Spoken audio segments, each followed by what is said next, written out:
A venit la mine tata.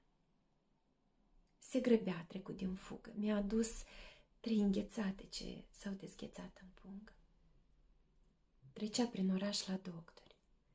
Trezit de la 3:30, gânditor, nu-și găsea locul întristat de rezultate. I-a înturnat un blit de abur, stomăgelul să-și îl ungă.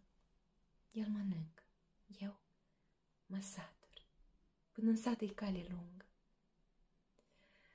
Ce-au spus doctorii? Ce arată scrisul lor? Ce îți profețește? Doctorii-s doctori, tată. Viața mi se mântuiește. A venit la mine tata, alb, de vesterea la față. Mi-a adus 3 înghețate, dezghețate, precum viața.